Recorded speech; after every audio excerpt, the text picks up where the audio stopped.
देखिए, व्यवस्था को लेकर के आज बैठक थी और उसमें हर बिंदु के ऊपर चर्चा हुई है। हमने 10 की 10 लोकसभा की सीटें वो जीतनी है, क्योंकि जिस प्रकार का एक वातावरण नरेंद्र मोदी जी की सरकार में और इस डबल इंजन की सरकार के अंदर वो बना है और लोगों के एक योजनाबद्ध तरीके से उन तक लाभ पहुंचाया है, उसकी मैनेजमेंट को लेकर के आज अलग अलग हेड को उसमें डीपली चर्चा हुई है, ताकि हम 10 की 10 लोकसभा की सीटें बड़े मैंडेट के साथ यहाँ से जीत करके तीसरी बार आदरणीय नरेंद्र मोदी जी को इस देश का प्रधानमंत्री बनाने का हरियाणा अहम भूमिका अदा करेगा। उसको लेकर के सारी व्यवस्था की एक बैठक थी। अच्छा, तो 4 सीट कोई चुनौती है? 4 सीट रोहतक की लोकसभा सीट कोई चुनौती है? देखिए, हमारे सामने, क्योंकि ये चुनाव है, चुनौती कोई नहीं है।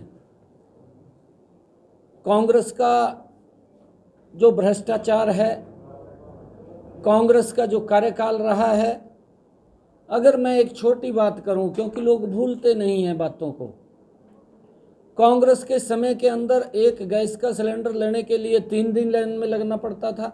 नहीं भूले हैं लोग, आज भी जानते हैं।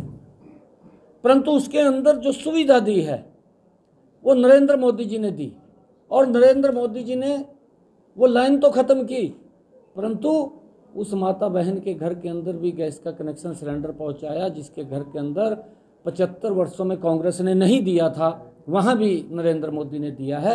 इस बात को लोग समझ रहे हैं कि ये सरकार अगर कांग्रेस की आती है तो भ्रष्टाचार गति से बढ़ेगा, और अगर नरेंद्र मोदी की सरकार बनती है तो विकास की गति तेज गति से आगे देश बढ़ेगा। ये लोग बिल्कुल समझ रहे हैं। लेकिन वो ये कह रहे हैं कि ये लोकसभा का परिणाम हरियाणा की राजनीति तय करेगा और कांग्रेस की विधानसभा में सरकार इस सीट की जीत की वजह से बनी।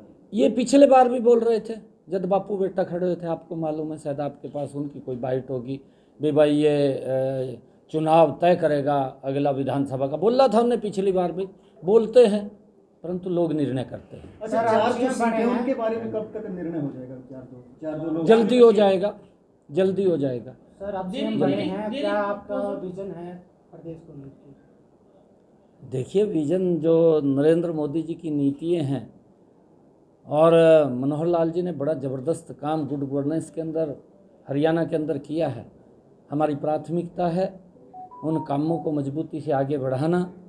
नरेंद्र मोदी जी की जो नीतियाँ हैं उनका अंतिम व्यक्ति तक लाभ पहुँचे, चाहे वो आयुष्मान कार्ड के रूप में है, चिरायु कार्ड के रूप में है, प्रधानमंत्री किसान सम्मान निधि है, चाहे किसानों को फसल बीमा योजना के माध्यम से सुरक्षित करने की बात है, चाहे प्रधानमंत्री आवास योजना के तहत मकान देने की बात है, चाहे हर घर के अंदर नल और स्वच्छ जल पहुंचाने की बात है। बहुत सारे ऐसे कार्य हैं जो नरेंद्र मोदी की सरकार ने, इस डबल इंजन की सरकार ने किए हैं। उन कामों को आगे बढ़ाना ये हमारी प्राथमिकता है, और लोगों को घर बैठे सुविधा मिले।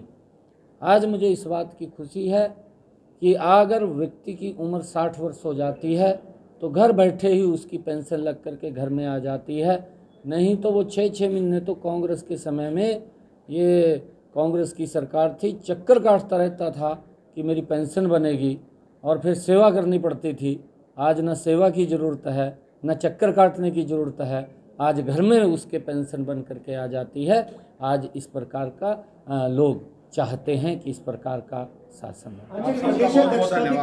क्योंकि आपके पास जिम्मेदारी थी प्रदेशाध्यक्ष की, तो अब प्रदेशाध्यक्ष का तब कुछ फैसला है?